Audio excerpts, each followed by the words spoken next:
যখন কোনো branch manager আপনার সাথে দাঁড়া হয়ে বলবে যে না এখানে ব্যাংকিং কার্যক্রম হচ্ছে, এখানে সবকিছু ফেয়ার, নিট অ্যান্ড ক্লিন, এটা কিন্তু আপনার মার্কেটিংয়ের জন্য একটা অনেক বড়। ব্যাংককে ব্লেম দেয়, ব্যাংক এজেন্টকে ব্লেম দেয়, ফ্রড হতে পারে, চিট হতে পারে।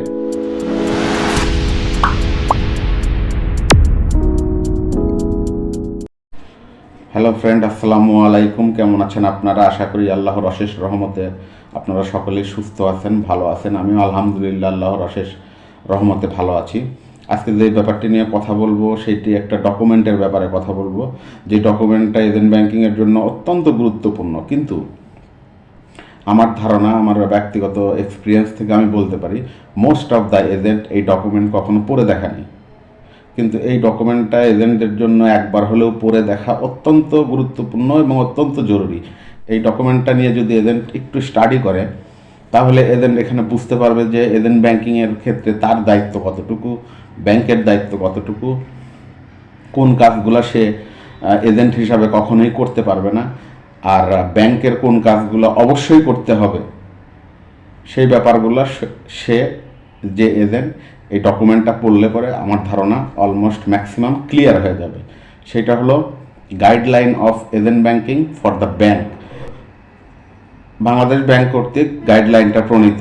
গাইডলাইনটা বেসিক্যালি ব্যাংকের জন্য, কিন্তু যেহেতু এইখানে এজেন্ট আর ব্যাংকের সাথে একটা সম্পর্ক ওতপ্রোতভাবে জড়িত, সো গাইডলাইনটা ব্যাংকের জন্য হলেও পক্ষান্তরে দেখা যাবে যে এজেন্ট আর ব্যাংক দুইজনের জন্যই মূলত গাইডলাইনটা দেওয়া হয়েছে বাংলাদেশ ব্যাংক থেকে, হয়তো ব্যাংকগুলোকে দেওয়া হয়েছে এই গাইডলাইন, কিন্তু এই গাইডলাইন ইমপ্লিমেন্ট করবে কোথায়?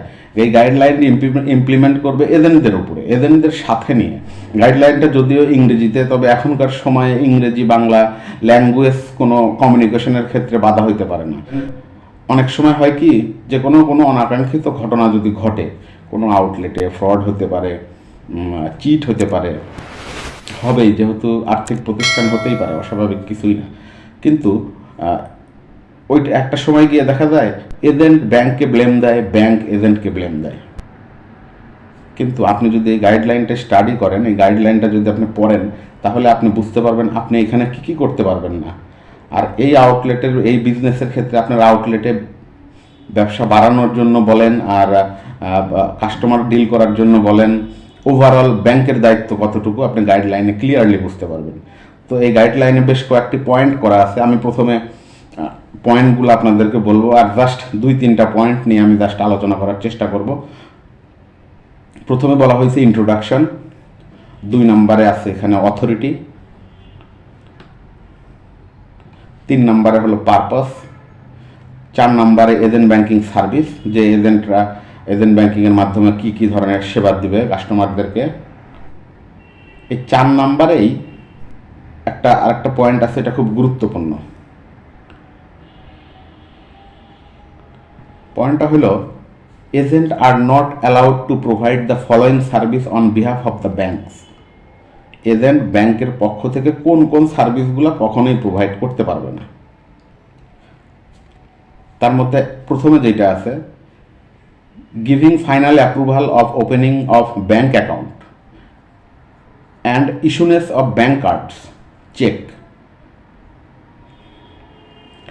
এজেন্টরা কখনোই তার আউটলেটে যে অ্যাকাউন্টগুলো হবে, এই অ্যাকাউন্টের ফাইনাল অ্যাপ্রুভাল দিতে পারবে না। ফাইনাল অ্যাপ্রুভাল এজেন্টরা দিতেও পারে না। এই সিস্টেমটা তো ব্যাংকের, এই ফাইনাল অ্যাপ্রুভালের যে এটা ব্যাংকের হাতেই থাকে। লাস্ট টাইম বলার জন্য বলতেছি। 2 নম্বরে বলা হয়েছে dealing with loan, financial appraisal. Agent যারা আছে এরা কাস্টমারদের সাথে লোন নিয়ে ডিল করতে পারবে না, লোনের ব্যাপারটা ব্যাংক দেখবে। 3 নম্বরে আছে ইনক্যাশমেন্ট অফ চেক। আপনারা সবাই জানেন যে এজেন্ট পয়েন্টে লেনদেন কীভাবে হয়, ফিঙ্গারপ্রিন্ট দিয়ে হয়, আর কাস্টমার যদি বাইরে থাকে সে ডেবিট কার্ড দিয়ে টাকা উঠাতে পারে। এজেন্ট আউটলেট থেকে কিন্তু চেক দিয়ে টাকা উইথড্র করা যায় না। তো এই পয়েন্টটা 3 নম্বরে বলা হয়েছে। ডিলিং ইন ফরেন কারেন্সি, বিদেশি মুদ্রা নিয়ে ডিল করবে না এজেন্টরা। এজেন্ট ব্যাংকিংয়ের যে কনসেপ্ট, এইখানে পুরাপুরি শুধুমাত্র টাকার জন্য, টাকা দিয়ে ডিল হবে, অন্য কোনো কারেন্সি এখানে আসবে না, এজেন্টরা ডিল করতে পারবে না অন্য কোনো কারেন্সি দিয়ে। 5 নম্বরে আছে মানে কারা কারা এজেন্ট পয়েন্ট নিতে পারবে। এখানে প্রথমে সবগুলাই বিভিন্ন প্রতিষ্ঠানের কথা বলা হয়েছে, maximum NGO, cooperative society, post office, তারপরে মোবাইল নেটওয়ার্ক অপারেটরস। লাস্টে বলা হয়েছে educated individual capable to handle IT base financial service, agent of insurance companies, owner of pharmacist, chain shop, petrol pump, gas station. তার মানে individual ব্যক্তি, আপনারা যারা agent point নিচ্ছেন আপনারা এই ক্যাটাগরিতে পড়েন। ইন্ডিভিজুয়াল ব্যক্তি যারা আইটি বেস ফিনান্সিয়াল ট্রানজ্যাকশন করার সার্ভিস দেওয়ার যাদের অ্যাবিলিটি আছে, যারা বিজনেস করে, সেটা হতে পারে চেইন শপ, পেট্রোল পাম্প, অন্য কোনো বিজনেস, তাদের জন্য হলো সে ইন্ডিভিজুয়াল ব্যক্তি হিসাবে সে এজেন্ট পয়েন্ট নিতে পারবে। এখানে সেই কথা বলা হয়েছে। 6 নম্বরে আছে agent banking model. Agent banking মডেলটা আসলে কি? 7 নম্বরে হলো রেগুলেটরি ইস্যু। এইখানে কয়েকটা গুরুত্বপূর্ণ কথা আছে, এখানে আপনারা ভালো মতো পড়বেন, পড়লে আপনারা বুঝতে পারবেন। Without having approval from Bangladesh bank, no bank shall be allowed to undertake agent banking business. আপনারা জানেন এজেন্ট আউটলেটগুলো প্রথমে ব্যাংকের বোর্ডে অ্যাপ্রুভ হয়, তার পরবর্তীতে বোর্ডে অ্যাপ্রুভ হওয়ার পরে সেই ডকুমেন্ট মেমো পাঠানো হয় বাংলাদেশ ব্যাংকে। বাংলাদেশ ব্যাংক থেকে তারপরে অ্যাপ্রুভাল হয়ে আসে। তো এখানে বলা হয়েছে বাংলাদেশ ব্যাংক থেকে অ্যাপ্রুভ হওয়ার আগ পর্যন্ত কোনো ব্যাংক কোনো এজেন্ট পয়েন্ট লাইভ করতে পারবে না। সো এজেন্ট হিসাবে আপনাদের কি করতে হবে? এজেন্ট হিসাবে আপনাদের পেপারসগুলো বুঝে নিতে হবে অবশ্যই। আমি এমন দেখছি যে বাংলাদেশ ব্যাংকে অ্যাপ্রুভাল আসার আগেই এজেন্ট পয়েন্ট লাইভ করে দিচ্ছে, এরকম অনেক আছে। আপনি অ্যাকাউন্ট, এজেন্ট মাদার অ্যাকাউন্ট কবে, এজেন্ট মাদার অ্যাকাউন্ট কোন দিন অ্যাপ্রুভ হয়েছে সেটা দেখলে আপনার খুব সহজে এটা বের করা যায় যে বোর্ড অ্যাপ্রুভাল কতদিন পর আসছে আর এজেন্ট মাদার অ্যাকাউন্ট লাইভ হয়ে গেছে কতদিন পর আগে। 8 নম্বরে বলা হয়েছে চার্জ ফর দ্য সার্ভিসেস।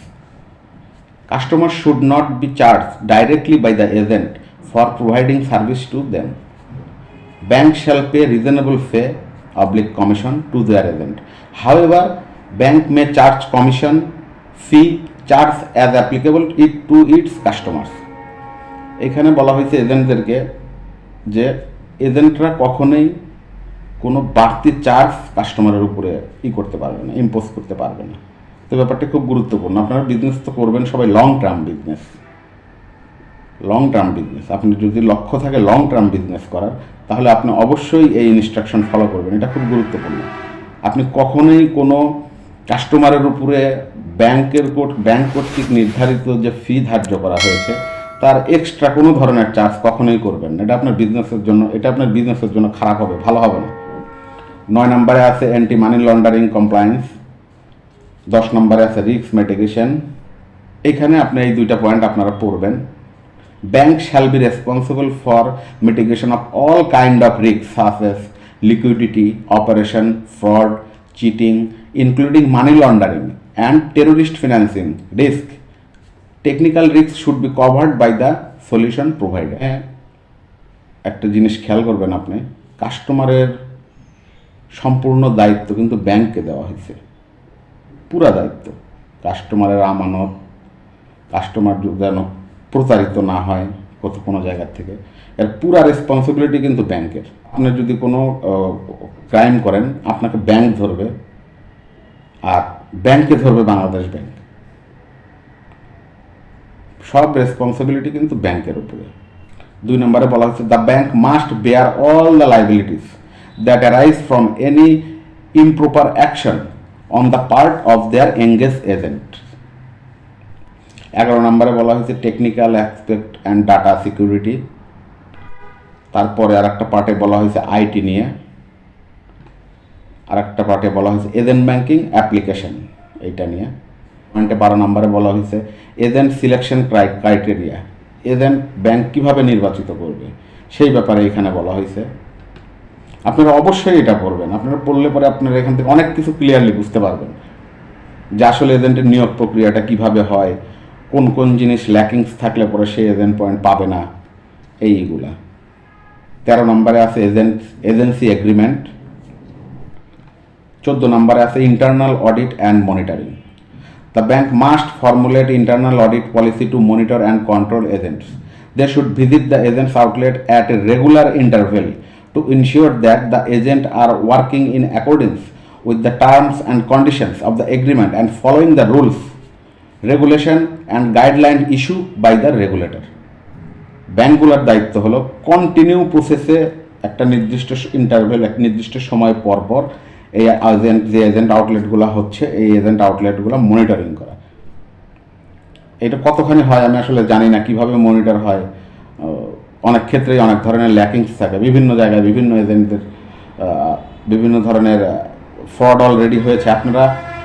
আপনারা একটা ব্যাপারে সবসময় মাথায় রাখবেন, অল্প কিছু লোকের জন্য আপনারা কখনোই ওভারঅল এজেন্ট ব্যাংকিংয়ের দুর্নাম হইতে দিবেন না। আপনারা সেইটা সবসময় আপনারা করবেন, সৎ থাকবেন, এখানে বিজনেস হবে। 15 নম্বরে বলা হয়েছে, এটা খুব গুরুত্বপূর্ণ, কাস্টমার প্রোটেকশন।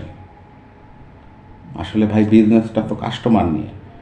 কাস্টমার আছে এই জন্যই ব্যাংক আছে, কাস্টমার আছে এই জন্যই আপনি এজেন্ট হইতে পারছেন। আপনি তো ডিল নিয়ে করবেন কাস্টমারদের নিয়ে, তো কাস্টমারের স্বার্থ সবার আগে। তো বাংলাদেশ ব্যাংক থেকে এখানে বলে দিচ্ছে যে কাস্টমারের প্রোটেকশনের জন্য ব্যাংকগুলোর কি করতে হবে। প্রথমে যে কথাটা বলছে, the bank shall offer products and services approved by their board keeping conformity with the guidelines. আচ্ছা, the agent should not introduce any financial products or service at their direction. ব্যাংকের যে প্রোডাক্টগুলো আছে সেই প্রোডাক্টগুলোই আপনি কাস্টমারের কাছে ইন্ট্রোডিউস করবেন। আপনার ইচ্ছামতো একটা জিনিস করে আপনি প্রোডাক্টই করে লঞ্চ করলে হবে না। আপনি ইচ্ছামতো বলতে পারবেন না যে ব্যাংক এফডিআর রেট এখন 3% দিচ্ছে, আমি 4 করে দেবো, এরকম কোনো কিছু আপনি করতে পারবেন না। 2 নম্বর যেটা বলছে, there should be a clear identification logo and name of the bank with contact address, telephone number displayed in a visible manner on the premises of their retail agent service premises. এখন এখানে agent আউটলেটের যে ব্র্যান্ডিংটা হবে, ব্যাংকগুলোকে বলা হয়েছে Bangladesh bank থেকে যে আপনারা একটা ব্যাপার অবশ্যই নিশ্চিত করবেন যে প্রিমিসেসের মধ্যে এজেন্ট আউটলেটগুলো আছে সেইখানে ব্যানারে, সাইনবোর্ডে যেন ব্যাংকের লোগো, ব্যাংকের কন্ট্যাক্ট নাম্বার, এটা যে এজেন্ট ব্যাংকিং আউটলেট, এটা যেন অবশ্যই মেনশন করা হয়। 3 নম্বরে বলা হয়েছে, the bank shall take necessary step to ensure that the agent are known to the public in a specific area. Bank এটা নিশ্চিত করবে যে যাকে তারা এজেন্ট দিছে, এজেন্ট সেইখানকার স্থানীয় একজন লোক, পরিচিত জনসাধারণের মাঝে। The local branch manager May introduce the agent two the public. আপনার আউটলেটের পাশে যে ব্রাঞ্চ আছে, যে আপনি যে ব্যাংকেরই এজেন্ট হন, সেই ব্যাংকের যে ব্রাঞ্চ আছে, সেই ব্রাঞ্চের ম্যানেজারের দায়িত্ব আপনাকে লোকাল পাবলিকের মাঝে পরিচয় করিয়ে দেওয়া। এটা আপনার কিন্তু একটা গুরুত্বপূর্ণ পয়েন্ট। আপনারা এজেন্ট আউটলেট নেবেন বিজনেস করার জন্য, যখন আপনারা বিজনেস করতে আসবেন তখন পরিচিতি অনেক বড় ব্যাপার। আপনার পাশেই হয়তো ব্রাঞ্চ আছে 2 কিলো দূরে, যখন কোনো ব্রাঞ্চ ম্যানেজার আপনার সাথে দাঁড়া হয়ে বলবে যে না, এখানে ব্যাংকিং কার্যক্রম হচ্ছে, এখানে সব কিছু ফেয়ার, নিট অ্যান্ড ক্লিন, এটা কিন্তু আপনার মার্কেটিংয়ের জন্য একটা অনেক বড় প্লাস পয়েন্ট হবে। তা আপনারা এখানে যেহেতু বাংলাদেশ ব্যাংকের গাইডলাইনে দেওয়া আছে যে নিকটস্থ ব্রাঞ্চের ম্যানেজাররা এই ব্যাপারটি নিশ্চিত করবে, পাবলিকের সাথে এজেন্টকে ইন্ট্রোডিউস করাই দেবে। 5 নম্বর যে পয়েন্টটা, এই পয়েন্টটা খুবই গুরুত্বপূর্ণ। ব্যাংক আসলে বিভিন্ন বেসরকারি ব্যাংকগুলো এরা কী করে, এদের মূল ফোকাসটা থাকে আসলে বিজনেসে, তাদের সবার আগে ফোকাস থাকে বিজনেসে। তো এই বিজনেস ফোকাস থাকার কারণে এরা কাস্টমারকে, গ্রামের যারা নিরীহ সাধারণ মানুষ, এরা তো আসলে ব্যাংকিং ওইভাবে বোঝে না। আপনাকে তো প্রথমে কাস্টমারদেরকে এডুকেটেড করতে হবে। কিন্তু বিভিন্ন ব্যাংকের এই ধরনের আজ পর্যন্ত আমি শুনি নাই যে কোনো ব্যাংক কাস্টমারের অ্যাওয়ারনেস তৈরির, ইমপ্রুভ করার জন্য, কাস্টমারের সতর্কতা বাড়ানোর জন্য কোনো ক্যাম্পেইন করছে। আপনি বিভিন্ন ব্যাংকের 2 মাস 3 মাস পর পর ক্যাম্পেইন পাবেন, ডিপোজিটের ক্যাম্পেইন পাবেন, লোনের ক্যাম্পেইন পাবেন, কিন্তু সব বিজনেস রিলেটেড ক্যাম্পেইন। কাস্টমারের অ্যাওয়ারনেস বাড়ানোর জন্য, কাস্টমার যেন প্রতারিত না হয়, কাস্টমার সঠিকভাবে যেন ট্রানজ্যাকশন করতে পারে, কাস্টমার যেন কোনোভাবে এখান থেকে হ্যারাস না হয়, এই ব্যাপারটা নিশ্চিত করার জন্য আজ পর্যন্ত কোনো ব্যাংক আমি দেখি নাই যে তারা ক্যাম্পেইন করতেছে কাস্টমারের অ্যাওয়ারনেস জাগানোর জন্য। অথচ বাংলাদেশ ব্যাংকের গাইডলাইনে বলা আছে এখানে যে প্রত্যেকটা ব্যাংকের দায়িত্ব হবে the bank shall take necessary step for creating awareness among the customer in local language। আপনি ওইখানে তাই ইংরেজিতে বক্তৃতা দিলে হবে না, আপনি সেখানকার লোকাল ল্যাঙ্গুয়েজ মানে স্থানীয় ভাষায় বোঝাইতে হবে তাদেরকে। তাহলে ব্যাপারটি কতটুকু গুরুত্ব দিয়ে বলা হয়েছে চিন্তা করেন। On agent banking which may contain the right of the customers and safely measures to make transaction with agent. ব্যাংকগুলোর উচিত